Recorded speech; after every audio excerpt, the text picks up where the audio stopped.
성경 말씀 보시겠습니다. 오늘 은혜 받을 말씀은 시편 3편 말씀입니다. 구약 성경 805페이지에 있는 말씀 시편 3편 1절 말씀부터 8절까지 우리 다 같이 함께 말씀을 읽겠습니다. 영상으로 예배드리는 분도 같이 읽으실까요? 구약 성경 시편 3편입니다. 다 찾으신 줄 알고 우리 함께 말씀을 읽겠습니다. 시작. 여호와여, 나의 대적이 어찌 그리 많은지요. 일어나 나를 치는 자가 많으니이다.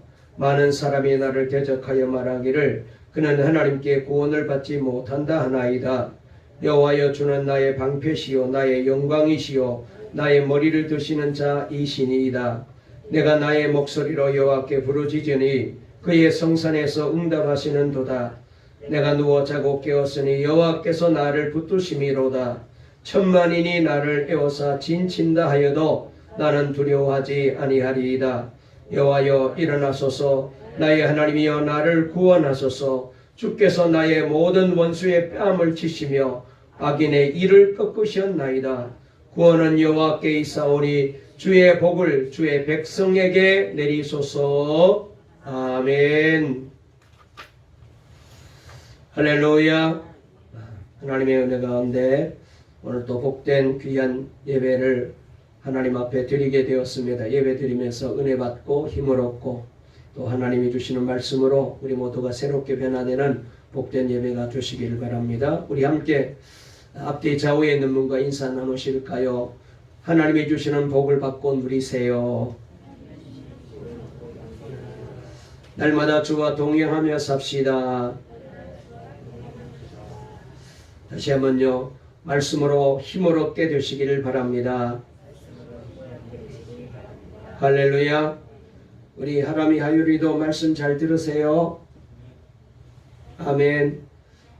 우리 또 신지원 집사님 내외도 오셨는데 그 사이에 한 명이 아들이 부흥됐네. 기적이 일어났어요. 조카를 데리고 왔나? 네, 감사합니다. 잘 오셨습니다. 유찬아, 말씀 잘 들어라. 네. 오늘 설교 제목 한번 따라해 보실까요? 믿음이 우리를 일으킵니다. 다시 한번, 믿음이 우리를 일으킵니다. 오늘 이 제목으로 말씀을 전하려고 합니다. 여러분, 지금 우리는 힘들고 어려운 때에 국민을 섬기며 대한민국을 이끌어갈 새로운 대통령을 뽑는 선거를 50여일 앞두고 있습니다. 그런데 지금의 선거는 비전과 정책을 말하기보다는 후보들 가족 간의 문제가 주된 뉴스거리가 되고 있습니다. 특히 야당의 한 후보는 부인이 지난 시간 학력과 경력을 부풀리고 허위로 기록한 것 때문에 난처한 입장에 처해 있습니다. 그래서 후보도 나서서 사과하고 부인도 나와 사과 인터뷰를 했습니다. 그때 부인이 한 표현 중에 남편에게도 미안하고 국민과 지지자들에게 죄송해서 어디 사라질 수만 있으면 그러고 싶다라는 그런 말을 한 적이 있습니다. 얼마나 힘들고 얼마나 부끄러웠으면, 얼마나 마음이 고통이 심했으면 없어졌으면 좋겠다는 이런 생각까지 했겠나라는 생각을 해보게 됩니다. 여러분, 이처럼 우리가 겪는 고통 중에 가장 큰 고통은 감추고 싶은 나의 허물과 죄가 사람들에게 알려져서 만천하에 드러나게 되고 그 죄로 인하여 나와 내 가족이 죗값을 치른다라고 느껴질 때 아마 모두가 다 이때는 너무나도 힘들고 어렵고 고통스러운 시간이 될 것입니다. 주변을 보아도 범죄한 일로 인하여 가정이 무너지고 사업이 무너지고 자녀들이 무너지는 것을 겪어했던 사람들을 보게 됩니다. 이런 고통을 겪게 되면 차라리 죽는 것이 낫겠다고, 차라리 없어졌으면 좋겠다는 지경에까지 그 생각이 이르게 됩니다. 그래서 죄는 정말 무섭다는 생각을 다시 한번 우리가 하게 됩니다. 오늘 시편 3편에서 다윗이 겪은 고통이 바로 이런 고통이었습니다. 다윗이 평생 어려운 일을 많이 겪었지만은 그 중에서도 이 시편 3편은 그 중에 가장 고통스러운 일을 겪었을 때 드렸던 기도입니다. 아들 압살롬의 반역으로 인하여 피난 가면서 쓴 그런 기도의 시입니다. 원수가 아니라 사랑하는 아들이 자기를 죽이고 왕이 되겠다고 반역을 일으킨 것입니다. 그 이유는 다윗이 충신 우리아의 아내 밧세바를 범하는 죄 때문이었습니다. 이때 다윗은 엄청난 사람들이 자신을 잡아먹을 듯이 공격해 온다고 느꼈을 거예요. 두려움이 마음속에 오게 되고, 그래서 모든 사람들이 다 자기를 공격하고 있다라고 그렇게 느꼈던 것 같습니다. 1절 말씀에서 다윗의 그 심정을 잘 우리가 엿볼 수가 있는데요. 우리 한번 1절 다 같이 읽어보실까요? 다 같이 읽습니다. 시작. 여호와여, 나의 대적이 어찌 그리 많은지요. 일어나 나를 치는 자가 많으니이다 라고 말했습니다. 사실 다윗이 느끼고 있는 자기를 죽이려고 달려드는 이 많은 사람들은 한때 다윗의 충성스러운 신하들이었고, 다윗에게 그리고 헌신했던 그런 사람들이었습니다. 그런데 지금은 배신하여 아들 압살롬의 편이 되어 지금 다윗을 죽이려고 달려들고 있다고 고백하고 있습니다. 다윗은 그들이 압살롬처럼 어리석고 경솔한 자를 두목으로 선택하고 자신에 대하여 적대적이고 모욕적인 태도로 바뀌는 것을 이해할 수가 없었습니다. 그러나 그들의 수는 눈덩이처럼 점점 불어나 다윗이 점점 더 어렵고 힘든 지경에 이르게 되었습니다. 어떻게 이럴 수가 있습니까? 어떻게 이렇게 반역할 수가 있습니까? 다윗은 이 일은 하나님이 하신 일임을 깨달았습니다. 이유는 하나님께서 나단 선지자를 통하여 주신 말씀이 있었기 때문이었죠. 그 말씀이 사무엘하 12장 9절부터 12절에 잘 나와 있는데요. 제가 한번 읽어드리겠습니다. 그런데 어찌하여 네가 여호와의 말씀을 업심여기고 나 보기에 악을 행하였느냐. 네가 칼로 햇사람 우리아를 치되 암몬 자손의 칼로 죽이고 그의 아내를 빼앗아 네 아내로 삼았도다.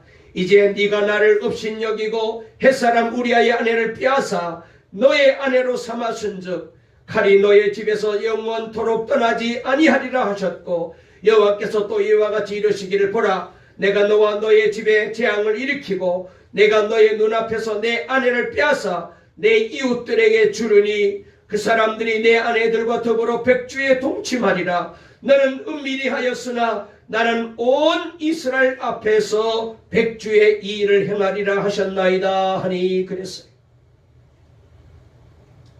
여기 하나님의 말씀은 참으로 무서운 말씀입니다. 사람들은 그래서 다윗이 이런 어려움을 당하는 모습을 보고 하나님께서도 이제는 다윗을 버리셨구나라고 생각하게 되었습니다. 그래서 2절 말씀에 다윗이 이렇게 고백합니다. 2절 또 읽어볼까요? 시작. 많은 사람이 나를 대적하여 말하기를 그는 하나님께 구원을 받지 못한다 하나이다 그랬습니다. 다윗이 이렇게 하나님의 벌을 받아가지고 어려움을 당하고 고통을 당하는 모습을 보며 하나님께서도 이제는 다윗을 버리셨구나라고 생각하게 되었습니다. 그래서 사람들의 마음이 급속히 아들 압살롬에게로 기울어지게 된 것입니다. 여러분, 우리가 살다 보면은 억울한 일을 겪을 때가 있잖아요. 하지도 않은 말을 했다고 말하기도 하고 또 하지도 않는 일을 했다고 하는 사람들이 있습니다. 그럴 때는 죽을 것 같이 괴롭고 억울하지만 억울한 일은 괜찮아요. 잘못한 일이 없으니까요. 결국은 다 드러나게 될 것입니다. 거짓말한 사람이 수치를 당하게 될 것이죠. 최소한 하나님이 아시면 되는 것 아니겠어요? 내가 거짓말하지 않고 내가 그런 잘못 저질리 않았다는 것. 그러나 정말 괴로운 것은요, 실제로 자신이 정말 잘못했을 때입니다.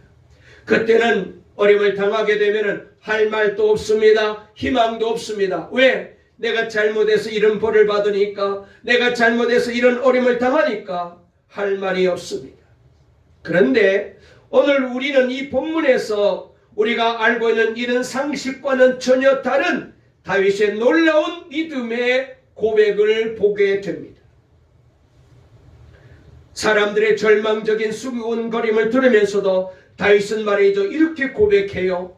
놀라운 고백인데요. 3절을 한번 읽어볼까요? 다 같이 읽습니다. 시작. 여호와여, 주는 나의 방패시요 나의 영광이시요 나의 머리를 드시는 자이시니이다. 그랬습니다. 여러분, 이 고백은 우리를 깜짝 놀라게 합니다. 그 다음에 다윗은 계속해서 고백합니다. 4절도 읽어보실까요? 시작. 내가 나의 목소리로 여호와께 부르짖으니 그의 성산에서 응답하시는도다. 아멘. 그리고 7절 8절 말씀에 가면은 어쩌면 다윗이 뻔뻔해 보일 정도로까지 그렇게 신앙을 고백하고 있는 모습을 보게 됩니다. 우리 7절 8절도 읽어볼까요? 시작. 여호와여, 일어나소서. 나의 하나님이여, 나를 구원하소서. 주께서 나의 모든 원수의 뺨을 치시며 악인의 이를 꺾으셨나이다. 구원은 여호와께 있사오니 주의 복을 주의 백성에게 내리소서. 아멘. 여러분, 이 대목을 보게 되면 마치 자기는 전혀 죄를 모르는 사람처럼 당당해요. 자기는 정말 잘못이 없는 사람처럼, 자기는 전혀 죄를 짓지 않는 사람처럼 그렇게 여기 다윗이 고백하고 있는 모습을 보게 됩니다. 사람이라면 어떻게 이럴 수가 있을까요? 저 같으면 결코 이런 고백을 못할 거예요. 왜냐하면 내 허물을 내가 알고 있는데, 내 잘못을 내가 알고 있는데, 내가 지은 죄를 내가 알고 있는데 어떻게 이렇게 당당할 수가 있어요? 그것도 하나님 앞에. 여러분, 다윗의 이런 태도를 믿음이 좋다고 해야 됩니까? 안 그러면은 뻔뻔하다고 해야 될까요? 여러분, 만약 이것이 믿음이라면은 실망하실 분도 있을 거예요. 거부감이 들고 분노하시는 분도 있을 거예요. 이게 죄사함이라면은 오히려 죄를 조장하는 게 아닌가라는 의심이 들게 만들기도 해요. 신약 성경에서 예수님께서도 용서와 사랑의 복음을 전하셨을 때 사람들의 반응은 둘로 나뉘었습니다. 100마리 양을 치는 목자가 잃어버린 양 4마리를 찾으러 90마리 양을 내버려두고 산과 들판을 찾아다닌다는 얘기를 들었을 때에, 돌아온 탕제 얘기를 들었을 때에, 그리고 세리와 장녀들을 받아주며 그들과 함께 먹는 것을 볼 때에 모든 사람들이 다 은혜를 받은 것이 아닙니다.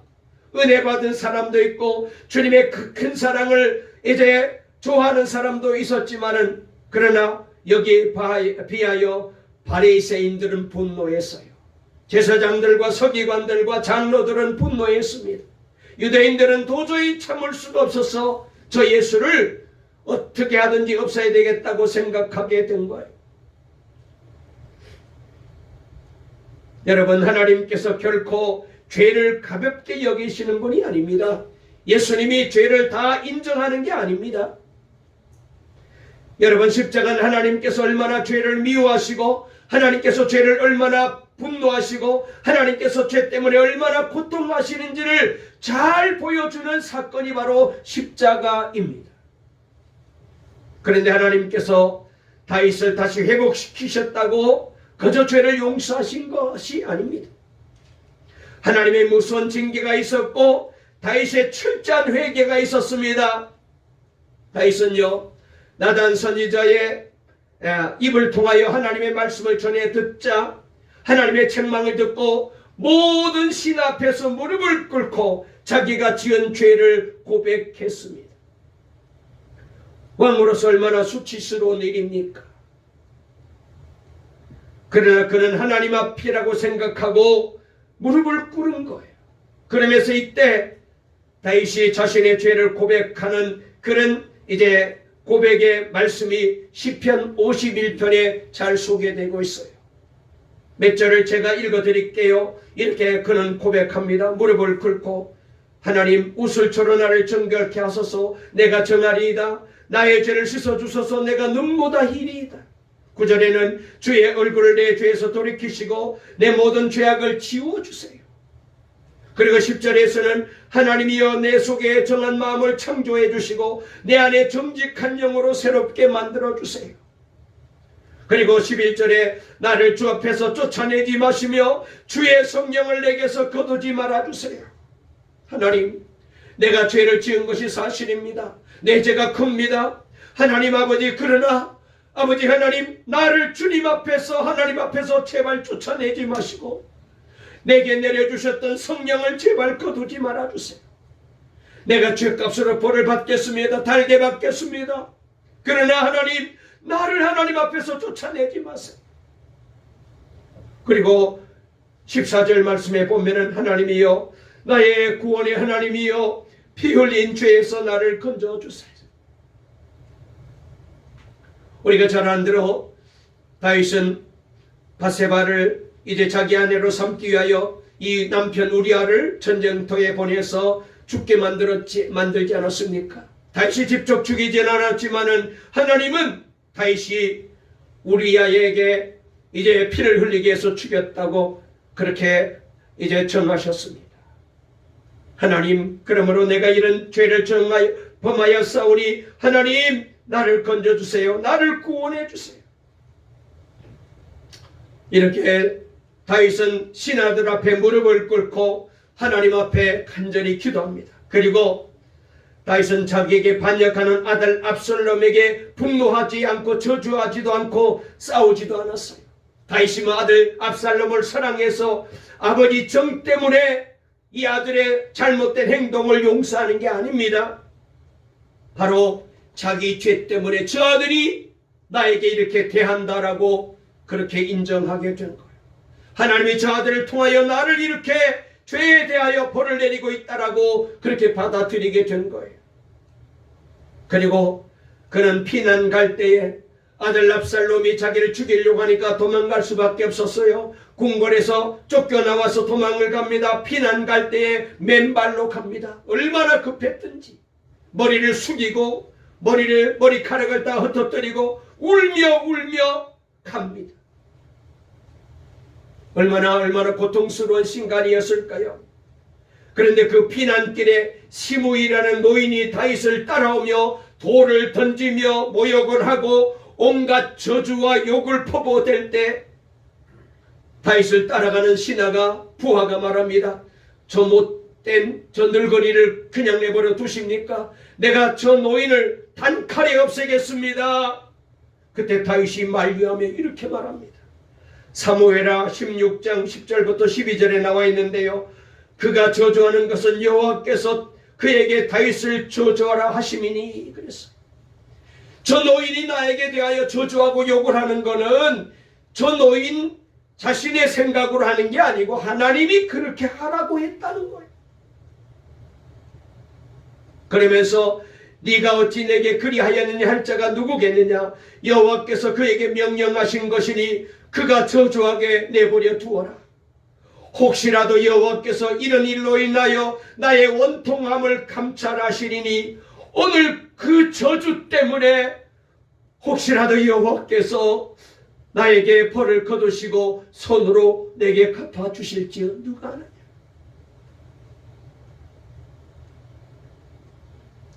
또 도망갈 때 제사장이 법궤를 가지고 다윗을 따라옵니다. 항상 왕이 다닐 때는 정말로 이 법궤가 굉장히 중요하죠. 그런데 다윗은 법궤를 압살롬이 있는 궁으로 다시 돌려보냈어요. 다윗은 자신이 왕님을 과시하려고 여호와의 법궤를 끌고 다니지 않았어요. 왜? 자기가 지은 죄가 있기 때문에. 여러분, 하나님께서는 왜 이 살인죄 그리고 이 간음죄를 지었던 다윗을 용서하시고 다시 씌우셨을까요? 우리가 아무리 생각해봐도 이런 사람은 벌은 안 받더라도 도저히 왕이 될 만한 사람이 아닌데, 하나님의 사랑할 만한 사람이 아닌데, 하나님의 손에 붙들려 쓰일 만한 사람이 아닌데 어떻게 하나님이 다윗을 이렇게 용서하시고 귀하게 쓰실까? 이 점이 중요한 거예요. 우선은 다윗이 철저하게 회개했기 때문입니다. 그러나 더 정확한 이유는 하나님께서 다윗의 믿음을 보신 거예요. 명심해야 됩니다. 회개는 회개이고요, 믿음은 믿음이에요. 회개했다고 믿음의 사람이 되는 게 아니거든요.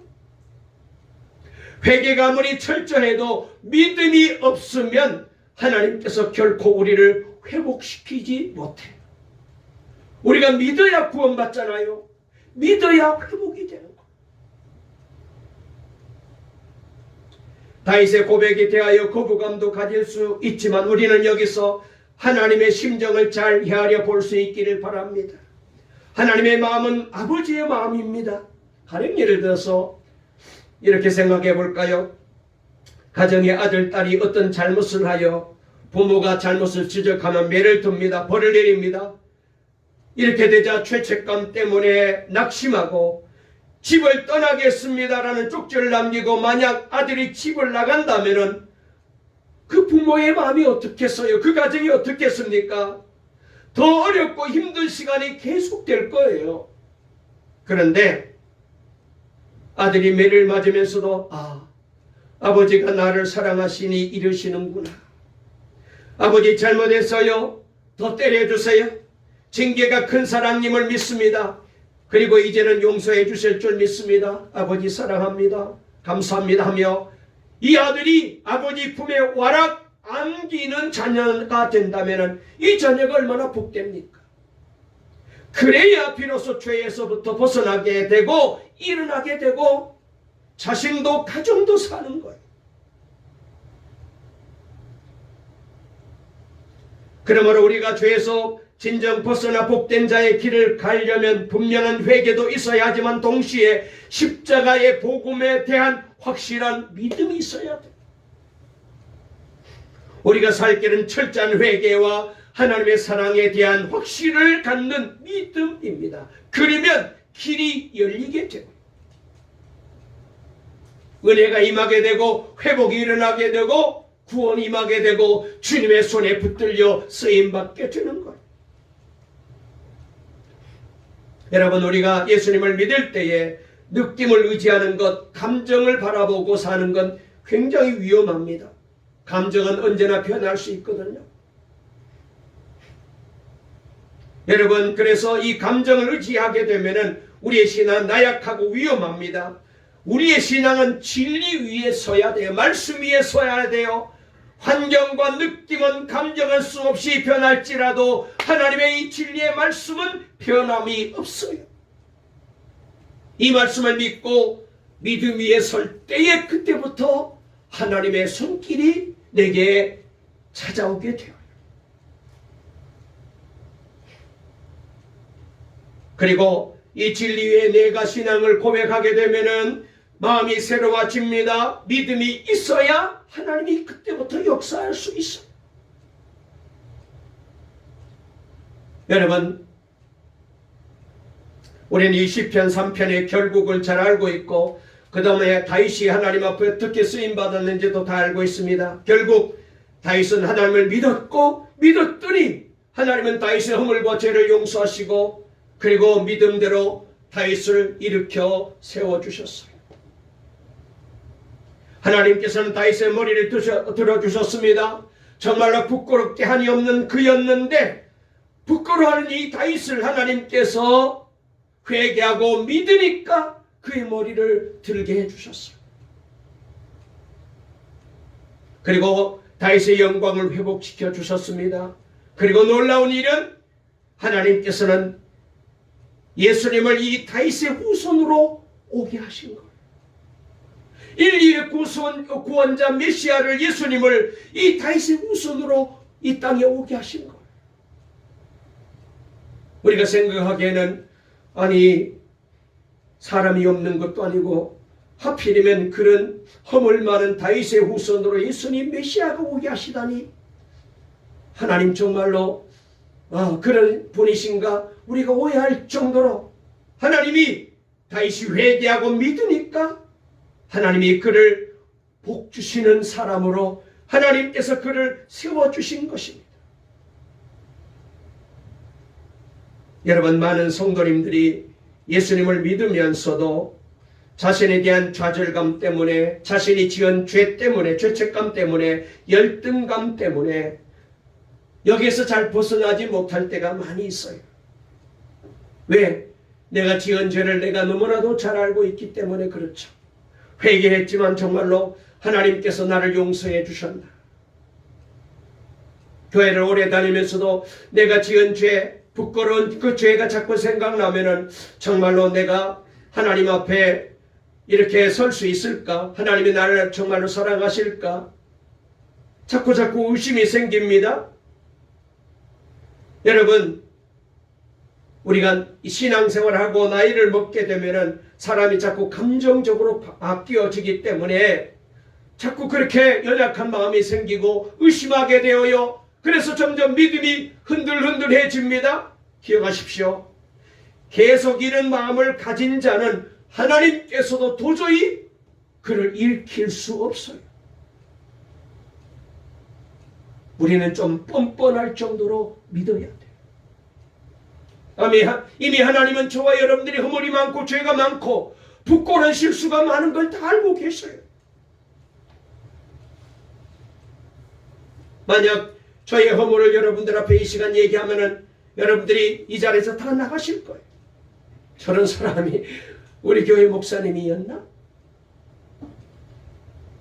하나님이 저의 허물을 다 알아요. 그리고 여러분들이 가지고 있는 허물도 다 알아요. 우리가 철저하게 회개하고 그리고 하나님의 말씀을 믿고 주님 바라보게 되면은 그때부터 믿을 때에 그 믿음을 보시고 하나님께서 우리를 위해서 일하시고 우리를 위해서 역사하시고 우리를 그때부터 일으켜 세워주십니다. 할렐루야! 여러분, 만약에 하나님께서 우리를 사랑할 만한 조건을 따지셔서 우리를 사랑할 만해서 사랑하신다면은 누구도, 오늘 이 자리에 계신 누구도 하나님의 사랑을 받지 못할 거예요. 사랑 가운데 우리 가운데 흠이 없고 죄가 없고 허물과 실수가 없는 사람이 누가 있어요? 겉으로 보기에는 거룩해 보이고 착해 보이고 의롭게 보이지만은 남들에게 숨기고 사는 잘못들이 얼마나 많이 있습니까? 여러분, 하나님께서 우리를 사랑하시는 것은 내가 죄가 많고 죄가 없고 허물이 없어서가 아닙니다. 잘못이 없어서가 아닙니다. 내가 착하고 의롭기 때문에 하나님이 나를 사랑하시는 게 아닙니다. 비록 허물이 많이 있을지라도 죄가 있을지라도 참 부끄러운, 다윗보다 더 부끄러운 허물이 있을지라도 죄가 있을지라도 하나님은요, 일단 우리를, 저와 여러분들을 무조건 사랑하기로 마음먹으셨어요. 그리고 우리가 그 하나님의 사랑을 믿고 말씀을 의지하고 믿음으로 주님을 바라보고 나아가게 되면 주님은 우리 허물은 다 용서하시고 우리의 믿음을 보시고 다윗을 일으켜 세워주신 것처럼 저와 여러분들을 일으켜 세워주시고 회복시켜주시고 당당하게 하나님의 사람으로 살아가게 만들어 주시는 줄로 믿으시기를 바랍니다. 여러분, 하나님은 우리를 무조건 사랑하기로 결단하셨습니다. 그 증거가 뭐예요? 십자가인 거예요. 십자가인 거예요. 그래서 우리에게 허물이 많고 더럽고 죄투성이지만 사랑하시는 것입니다. 그래서 하나님께서 어떤 사람을 사랑하신다면 우리도 그를 사랑해야 하는 것처럼 하나님께서 여러분 나를 사랑하심이 분명하다면 나도 이제는 나를 사랑해야 돼. 더 이상 내가 과거에 지은 허물과 죄책으로 시달리면 안 돼. 그건 하나님의 사랑을 내가 부인하는 거기 때문에, 안 믿는 거기 때문에 이건 불신앙이에요.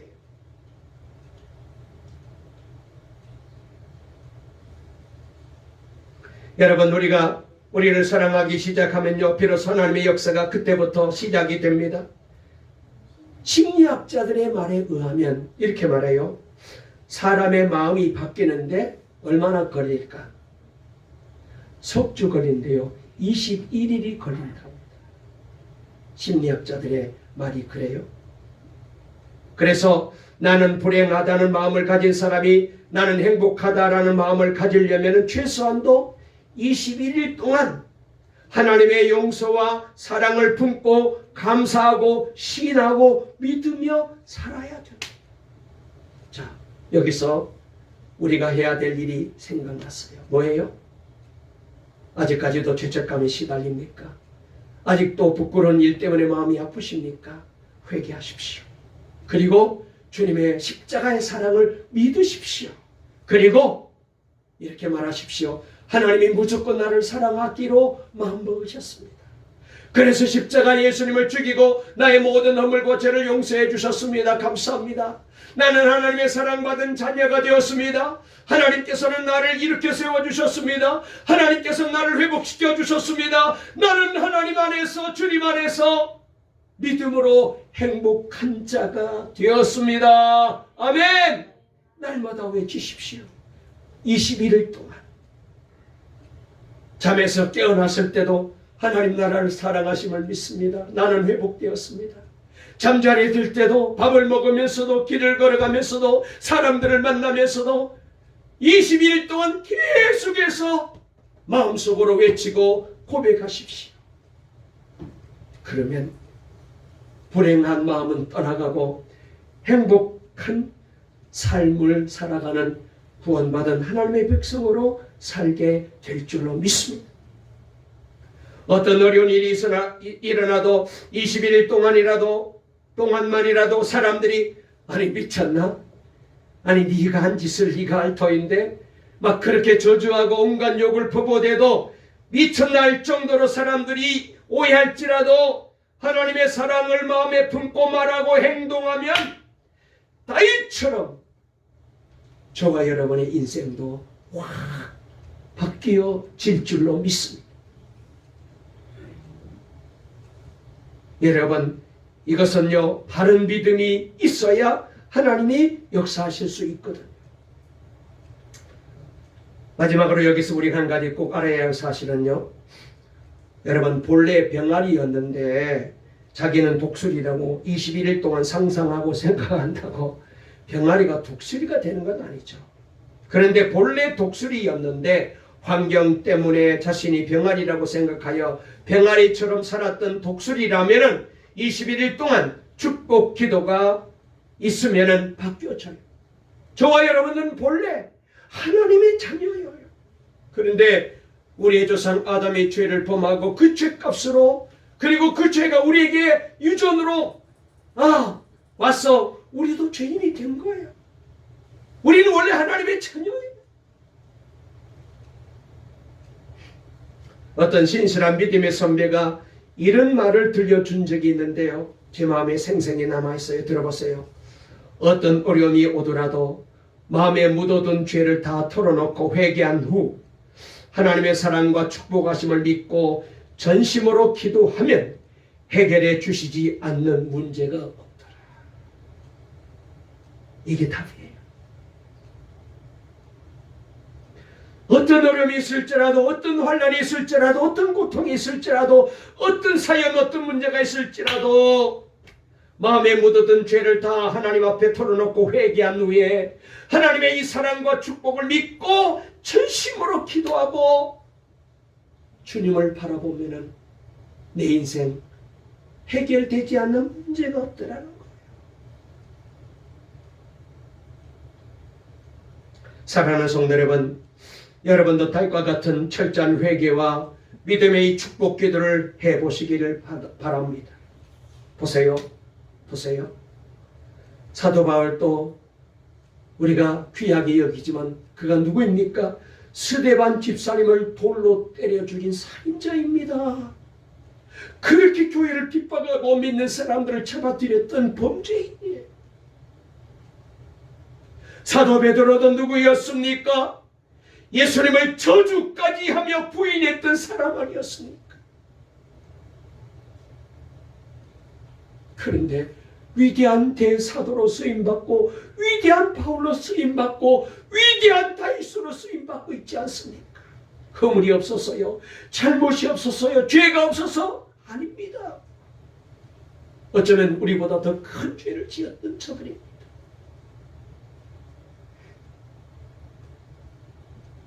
자기 죄를 생각하면 평생 운둔하며 살아야 마땅하지만 그들은 회개하고 믿음으로 일어서서 하나님의 사랑과 놀라운 계획을 확신하며 위대한 사도의 인생을 주님 앞에 멋지게 살아간 사람들이죠. 우리가 낙심하고 좌절하면 하나님께서는 아무것도 하실 수 없어요. 다윗은 울면서 시편 3편을 노래했고 울면서 기도했으며 울면서 믿었습니다. 모든 사람이 자신을 손가락질하여도 다윗은 6절의 고백처럼 천만인이 나를 애워서 진친다 하여도 나는 두려워하지 아니하리이다 라고 고백하고 기도하고 믿고 주님을 바라보았더니 주님이 다윗을 용서하시고 위대하게 성군 다윗으로 하나님의 마음에 드는 복이 있는 사람으로 쓰임받게 회복시켜 주셨어요. 오늘 이 놀라운 고백이 저와 여러분들의 고백이 되어 여러분도 이렇게 고백하면서 다윗이 변하여 주님 앞에 쓰임받고 행복한 사람이 된 것처럼 우리 동강의 모든 성도 이제부터 날마다 그렇게 고백하시고 믿고 그리고 확신하며 나아갈 때에 우리도 주님 앞에 크게 멋지게 이제부터 쓰임받는 행복한 하나님의 사람들이 될 줄로 믿으시기를 주의 이름으로 축원합니다. 축원합니다. 할렐루야.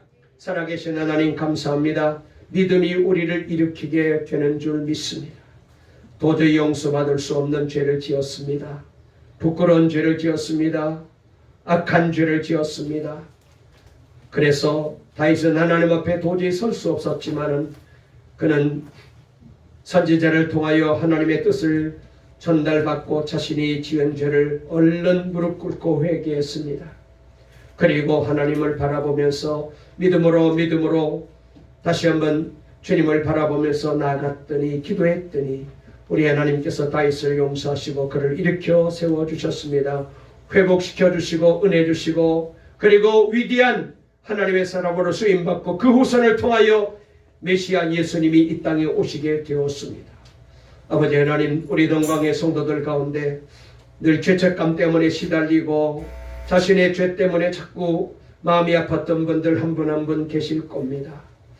그것 때문에 발목이 잡혀서 한 발짝도 앞으로 나가지 못했던 분들 이제 다시 한번 이 다윗을 통하여 우리도 회개하게 도와주시고 철저하게 회개하게 도와주시고 믿음으로 약속의 말씀을 붙잡고 십자가 바라보면서 주님 바라보면서 나가게 도와주시옵소서. 그리하여 하나님의 사랑하심과 회복시켜 주심과 구원해 주심과 은혜 베풀어 주심을 체험하고 우리도 우리 교회도 그리고 이 종과 온 성도들도 이제부터 우리 하나님 앞에 귀하게 붙들려 쓰임받고 영광스러운 천국 백성으로 주님을 찬송하며 감사하며 행복한 믿음의 사람으로 살아갈 수 있도록 도와주시옵소서. 예수님의 이름으로 기도 올리옵나이다. 아멘.